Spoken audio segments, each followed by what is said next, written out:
قبرستان کے لیے خاص ہے، لیکن جہاں پہ آپ نماز پڑھ رہے وہاں پہ کوئی قبر نہیں ہے تب تو نماز ہو جائے گی۔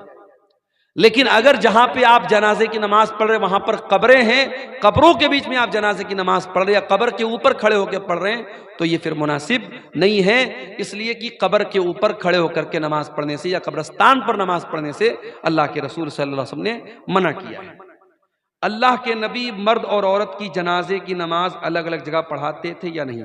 ایسی کوئی دلیل نہیں ہے، ایسی کوئی دلیل نہیں ہے کہ مرد کے جنازے کی نماز الگ جگہ پڑھاتے تھے، عورت کے جنازے کی نماز الگ جگہ پڑھاتے تھے۔ ہاں، جب جنازہ آتا تھا، اگر مرد کا جنازہ ہوتا تھا تو اللہ کے نبی سر کے پاس کھڑے ہوتے تھے، اگر عورت کا جنازہ ہوتا تھا تو بیچ میں اس کی کمر کے پاس کھڑے ہوتے تھے۔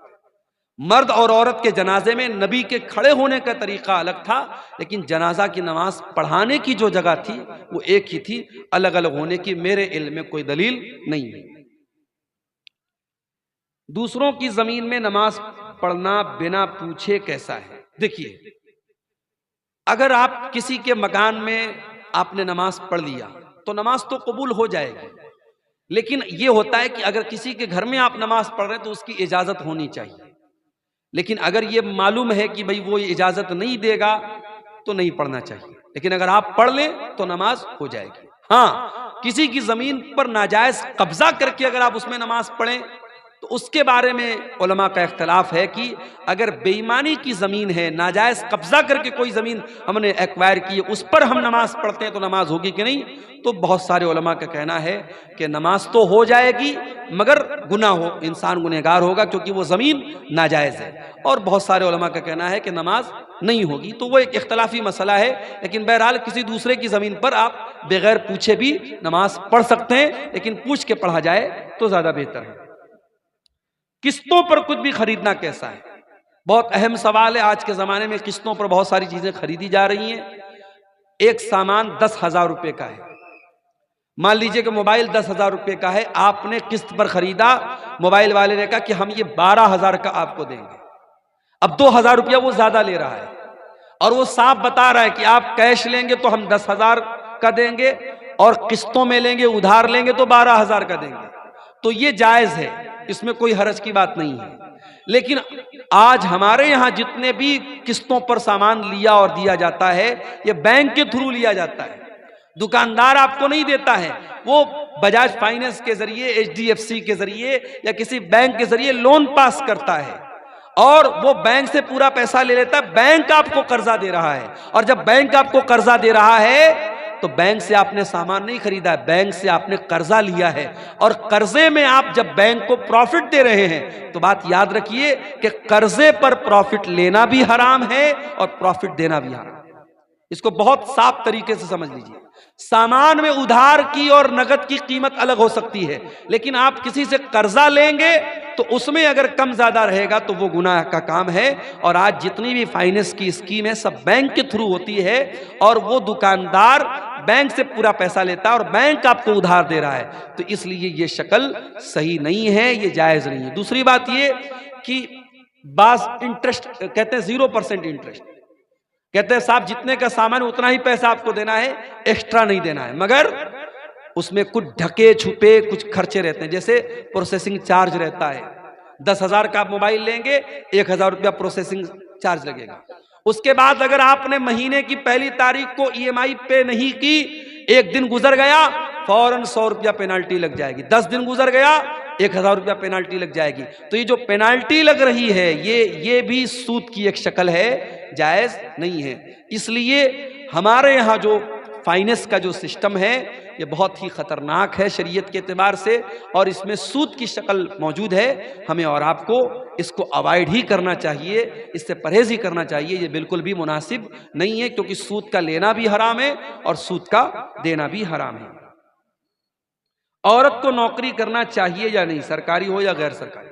عورت نوکری کر سکتی ہے، شرط یہ ہے کہ وہ پردے میں رہ کے نوکری کرے اور اس کی نوکری میں غیر مردوں کے ساتھ انٹریکشن اس کا نہ ہو۔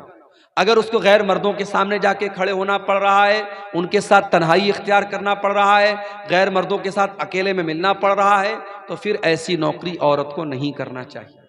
اس لیے کہ جب کوئی عورت کسی غیر مرد کے ساتھ تنہائی میں ملے گی تو اللہ کے نبی فرماتے تیسرا وہاں شیطان ہوگا اور وہ شیطان اپنا کام کرے گا۔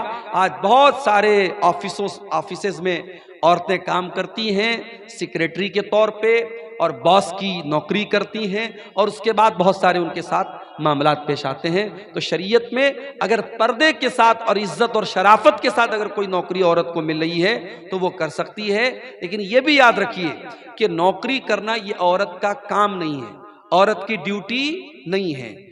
کما کر کے لانا مرد کی ڈیوٹی ہے۔ اگر مرد کی کمائی سے گھر چل رہا ہے، سکون کی روزی آ رہی ہے تو اسی پر اکتفا کیا جائے، بلا وجہ عورت سے نوکری نہ کرا جائے۔ لیکن اگر عزت کے ساتھ اور پردے کے ساتھ عورت نوکری کرنا چاہے تو کر سکتی ہے، کوئی حرج کی بات نہیں ہے۔ ٹھیکے پر زمین لینا اور سالانہ کچھ کیا لکھا ہے کٹوتی کرنا، کیا مطلب ہے؟ ٹھیکے پر زمین لینے کا کیا مطلب ہے؟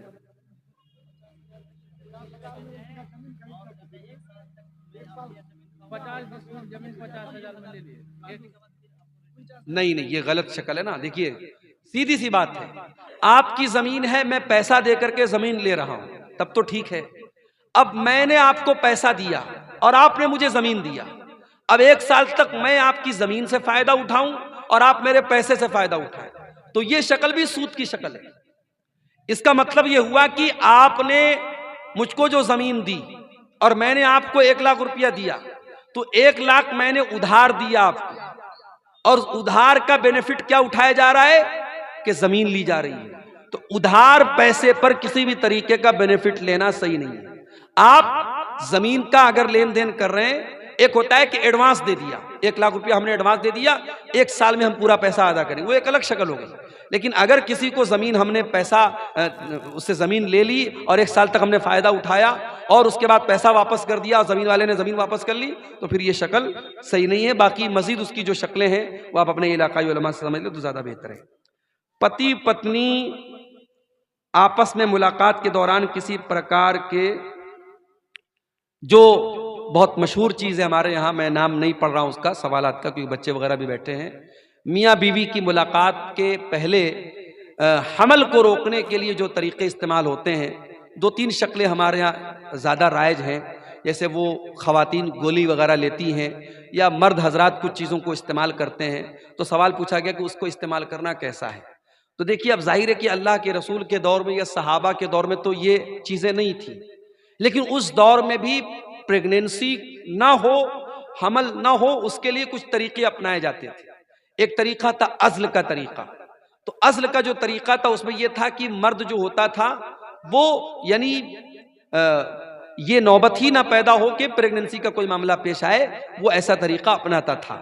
تو اللہ کے نبی صلی اللہ علیہ وسلم نے اس کو حرام قرار، آپ نے کہا بچو تو بہتر ہے، لیکن آپ نے حرام قرار نہیں دیا۔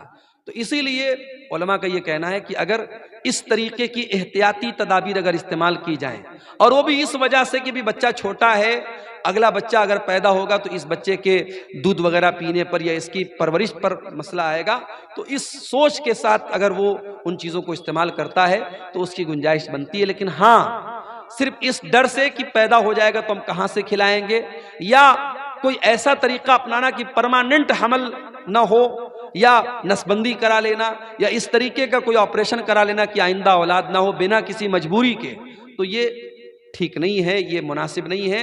یا اسی طریقے سے اگر حمل ٹھہر گیا، حمل کے ٹھہرنے کے بعد کوئی دوا کھلا کر کے حمل کو ضائع کرنا، یہ ساری شکلیں حرام ہیں، ان سب سے ہمیں پرہیز کرنا چاہیے اور بچنا چاہیے۔ جب علماء جہیز لیتے ہیں تو عام آدمی کو کیوں منع کرتے ہیں؟ بہت اچھا سوال ہے۔ علماء اگر جہیز لیتے ہیں تو کیا وہ عام آدمی کو منع نہیں کر سکتے؟ اگر عالم کا کام تقریر کرنا ہے، بیان کرنا ہے اور عالم کے کرنے سے وہ صحیح نہیں ہو جائے گا، اور آپ اللہ تعالیٰ کیا یہ جواب نہیں دے سکتے کہ وہ ہمارے محلے کے تو مولانا صاحب کرتے تھے۔ مولانا صاحب کے کوئی کام کرنے سے وہ کام صحیح نہیں ہو جائے گا۔ صحیح اور غلط کا معیار قرآن اور حدیث ہے، صحیح اور غلط کا معیار دلیل ہے۔ اگر دلیل کی روشنی میں جہیز لینا غلط ہے، جہیز کا لین دین غلط ہے تو غلط ہے۔ اگر عالم نے لیا ہے، عالم اللہ تعالیٰ کیا اس کا حساب دے گا۔ اب سوال یہ کہ عالم کیوں منع کرتے ہیں؟ تو آپ کیا چاہتے ہیں کہ ایک تو اس نے لیا ہے، ایک غلط کام کیا، آپ منع بھی نہ کرے، دوسرا غلط کام کرے، تو ڈبل غلط کام اس سے مت کروائیے۔ اگر کوئی لے رہا ہے، دے رہا ہے، تو وہ غلط ہے اور اس کے لینے دینے کی وجہ سے وہ صحیح نہیں ہو جائے گا۔ مولانا صاحب، اگر ہم لڑکیاں رخصت کی حالت میں رہتے ہیں تو قرآن امپارہ چھو کر پڑھ سکتے ہیں؟ تو نہیں، تو دوسری کتاب میں وہی صورت اور آیت رہتی تو اس کو کیوں چھوتے ہیں؟ دیکھیے، بہت اچھا سوال ہے کہ جب عورتیں پیریڈ میں ہوں تو اب ایک سوال یہ ہے کہ پیریڈ کی حالت میں عورت قرآن کو چھو سکتی ہے یا نہیں؟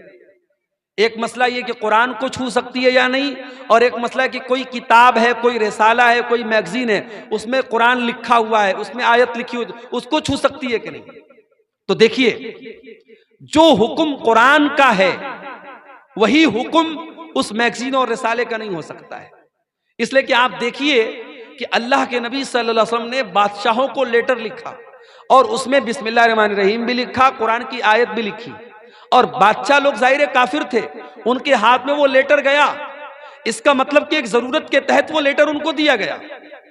تو عورت اگر قرآن کو چھو رہی ہے اور کسی کتاب کو چھو رہی ہے، دونوں برابر نہیں ہے، ایک بات۔ دوسری بات یہ کہ پیریڈ کی حالت میں عورت اگر دستانے کے ذریعے یا دوپٹے کے ذریعے قرآن کو چھوئے تو بہتر ہے، ڈائریکٹ نہ چھوئے۔ لیکن اگر موبائل وغیرہ میں قرآن پڑھنا چاہے تو پڑھ سکتی ہے، یا بغیر چھوئے پڑھنا چاہے تو پڑھ سکتی ہے۔ کوئی عورت قرآن کی حافظہ ہے، اگر پیریڈ میں وہ قرآن پڑھ رہی، کوئی حرج کی بات نہیں، پڑھنا منع نہیں ہے۔ چھونے کے بارے میں بعض حدیثیں ایسی ہیں کہ چھونا صحیح نہیں ہے، تو چھونے کے لیے وہ دوپٹہ یا دستانہ وغیرہ استعمال کرے، اور تو رسالہ اور جو میگزین وغیرہ ہے اس کو پڑھ سکتی ہے، اس میں کوئی حرج کی بات نہیں، اس کا حکم وہ نہیں ہے جو قرآن کا حکم ہے۔ مولانا صاحب، کیا ہم لوگ گوبر سے گھر پوچھ سکتے ہیں؟ دیکھیے، گوبر ایک گندگی کی چیز ہے، گوبر ایک گندگی کی چیز ہے، اور اسی لیے حدیث میں گوبر سے استنجا کرنے سے منع کیا گیا ہے۔ گوبر کے بارے میں کچھ حدیثوں میں یہ بھی آیا ہے کہ وہ جنات کی خوراک ہے، تو اس لیے اس کو گھر وغیرہ میں اس کو پوچھنے وغیرہ میں استعمال کرنا مناسب تو نہیں معلوم ہوتا ہے، لیکن ہم اس کو حرام اور ناجائز تو نہیں کہہ سکتے۔ اس کے بارے میں بھی آپ اپنے علاقائی علماء سے جو ان حالات کو زیادہ بہتر سمجھتے ہیں ان سے آپ رابطہ کریں تو زیادہ بہتر ہے۔ واللہ اعلم بالصواب۔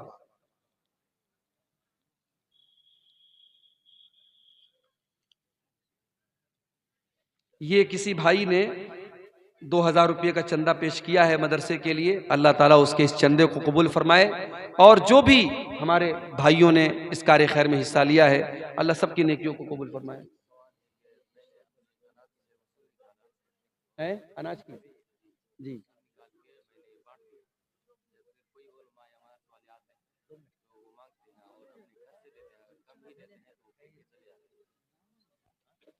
انہوں نے یہ سوال کر رہے بھائی صاحب کہ اگر ہم اپنے اناج کی جو زکوٰۃ ہے وہ زکوٰۃ نکال چکے، اب اس کے بعد کوئی مدرسے والا آ رہا ہے اور اگر وہ مانگ رہا ہے تو اس کو کچھ دے سکتے ہیں کہ نہیں، پوچھ رہے ہیں؟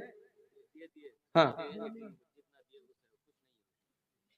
دیکھیے، آپ نے جب زکوٰۃ نکال دی، آپ کے کھیت میں اتنا اناج پیدا ہوتا ہے، آپ نے اس کو کیلکولیٹ کر لیا کہ میرے اوپر اتنی زکوٰۃ فرض ہے، اتنا دھان آپ نے اللہ کی راہ میں دے دیا، اب اس سے زیادہ آپ کو دینا ضروری نہیں ہے۔ اب کوئی مدرسے والا آیا تو آپ صدقہ کے طور پہ، دان کے طور پہ اس کو کچھ دے دیے تو وہ اس پر آپ کو ثواب ملے گا، لیکن وہ فرض نہیں ہے، فرض اتنا ہی ہے جتنا آپ کے اوپر زکوٰۃ بنتی ہے۔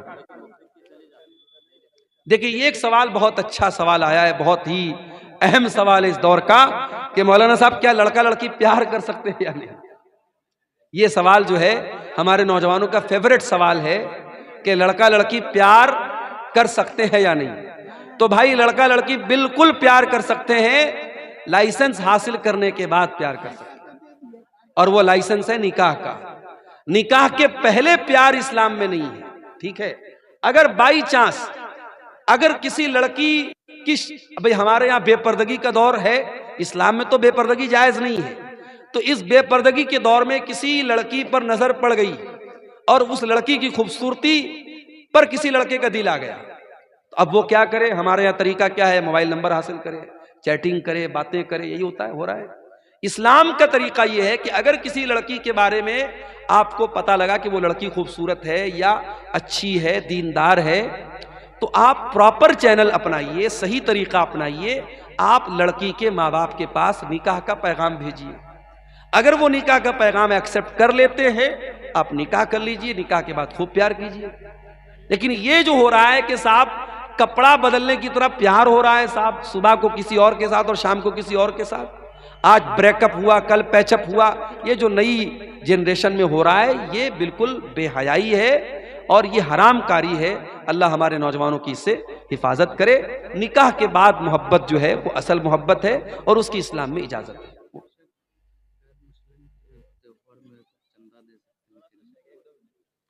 غیر مسلم کے تہوار میں چندہ دے سکتے ہیں یا نہیں؟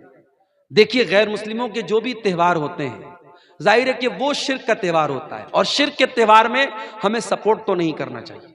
لیکن اگر ہم کسی ایسے علاقے میں رہتے ہیں جہاں سب لوگ مل جل کر کے رہتے ہیں اور وہاں اگر ہم نے چندہ نہیں دیا تو فتنہ فساد پیدا ہو سکتا ہے، مسائل پیدا ہو سکتے ہیں، تو صرف ان کے شر سے بچنے کے لیے، کسی سپورٹ کے طور پہ نہیں، یا یہ سوچ کر کے نہیں کہ ہم ایگری ہیں ان کے شرک سے یا ان کے شرک میں ہم شامل ہو رہے ہیں، صرف ان کے شر سے بچنے کے لیے اگر کچھ رقم دے دی جائے تو اس کی گنجائش بنتی ہے، وہ جائز ہے. لیکن بعض مسلمان کیا کرتے ہیں، باقاعدہ شامل ہوتے ہیں اور ان کے پورے تہوار میں ہر طریقے سے سپورٹ کرتے ہیں.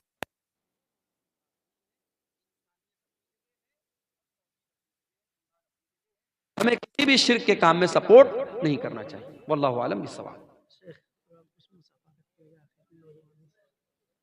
نہیں کریں گے بھائی، کنجوس لوگ ہیں، کرنا ہوتا تو کر دیے ہوتے ہیں. اب یہ لوگ بول رہے ہیں کہ شیخ مصافحہ کر کے نوجوانوں سے کہیے جائیں. ارے جس کو مصافحہ کرنا ہو تو وہ آ کے کر لیتا نا. اب اتنے آپ لوگ ناسمجھ تو نہیں ہیں، جلسے کے والے بیچارے وہ تو یہی چاہیں گے کہ بھئی چندہ ہمارا زیادہ زیادہ ہو. تو آپ حضرات سے میں گزارش کر سکتا ہوں، اپیل کر سکتا ہوں